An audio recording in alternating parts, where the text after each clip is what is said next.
मुलीचा मोबाईल घरात आवाज नाही देत, सज्जन आहे तो, सायलेंट असतो, सायलेंट. फक्त कण होतो घरात, कण होतो.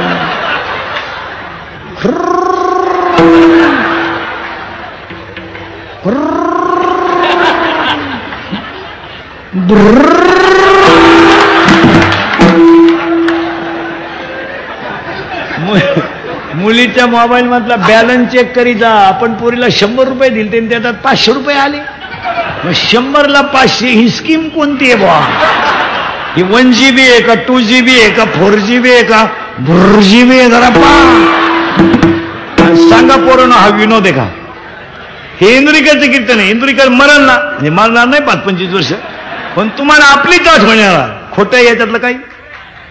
हे सावध केले पाहिजे, हे फाटकावले पाहिजे. मला याला पर्याय नाही. आणि शेतकरी वर्गाला पाया पडून सांगतो, म्हणून साहेब येत आहेत, परिस्थितीनुसार राहायला सुरुवात करा आणि नको त्या गोष्टीतले खर्च कमी करा.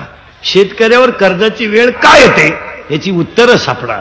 कारण शेतीला पाया पडून सांगतो, मी स्वतः शेतकरी आहे चांगला, शेतकऱ्याने साईड बिझनेस केला पाहिजे. काही का होईना, तुम्ही कोंबड्या पाळा, शेळ्या पाळा, भंगार गोळा करा, पाव विका, पण किराणा आणि भाजीपाला जर वरच्यावर सुटला तरच शेती टिकेल. नुसत्या शेतीवर शक्य नाही. मुलांचे ऍडमिशन आहे, मुलांचे ऍडमिशन आहे, मुलींचं लग्न आहे, या सगळ्या गोष्टी शक्य. एक मुलगी 10वीला घालायला आजच 7,000 रुपये लागतात. तुम्ही खर्च कमी करायला शिका. आता सगळे शेतकरी नीट आहे का? आता लग्न सराई आली, प्रत्येकाचा मोबाईल आहे का नाही? आहे का नाही? मग आता लग्न पत्रिका छापायची काय गरज? 1 मिनिटात उभ्या महाराष्ट्राला कळलं ना तुझ्या घरी कवा तमाशा आहे. कशाला पत्रिका छापायची? वाचले का नाही पैसे? 2 बस्त्याला अख्खं गाव न्यायची काय गरज आहे?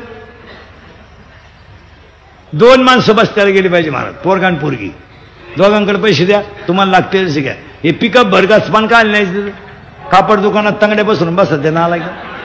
आणि त्याला विचारलं साड्या कशी काय? आपल्याला काय कोण फटी ठेवून काय कळत? 16 लाडू खाले नालाय का? काय कळत? लाडूचे पैसे दे, तू पैसे दे. लग्न साधे केले तरी मुलं होतात. त्याला काय नियम आहे का? डीजे लावल्यावर सटा कशाला खर्च करायचं बोगस? आणि हा व्हायलाच नकोय. तुमचं काय मत आहे? बंद. कशाला खर्च करायचं? पूर्वी चांगले लोक बसून जेवत होते, आता उभ्यानं जेवण आणलंय. ते वराड नालायक ताटली हातात घेत बात पान फटे दिली बाई. ते कशात आहे पैसे? आता एक लग्नात फाजील पद्धत आली. फाजील जेवण तर उभ्यानं, पोटभर नाही. आणि पुटीचं लग्न एवढे गुलाबजांबू म्हाताऱ्यानं तोंडात फेकला, त्याच्या नागपुडीत गुंतला गुलाबजाम. आणि त्याच्यापेक्षा एक फाजील पद्धत आली आता. लग्न मंडपाच्या गेटवर नवरदेव उभा करायचा आणि मग तो येणार मंडपात. तो नवरदेव भाड्याच्या गाडीत आला.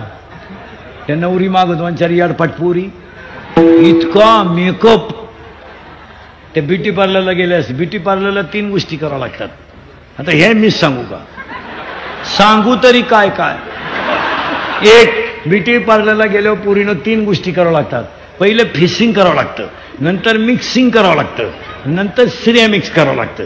फेसिंग म्हणजे खड्डे भरणे आणि डांबर वतणे.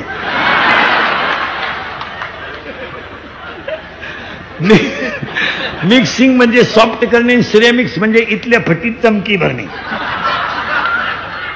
आणि त्या नवरदेवाच्या मागं 2-4 याडपाट पोरं आणि त्याच्या पुढे तो बँडवाला.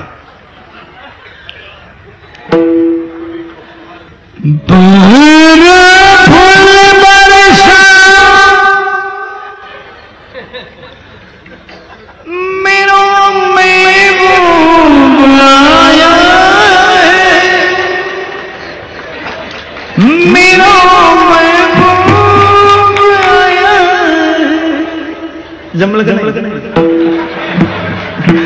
लॉन्च मध्ये एकदम शांतता, जसं प्रेत पेटवायचं आता. भर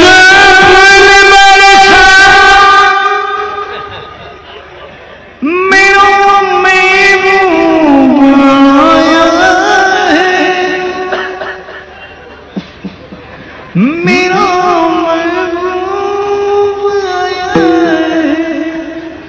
आणि तो चालू कसं माहिती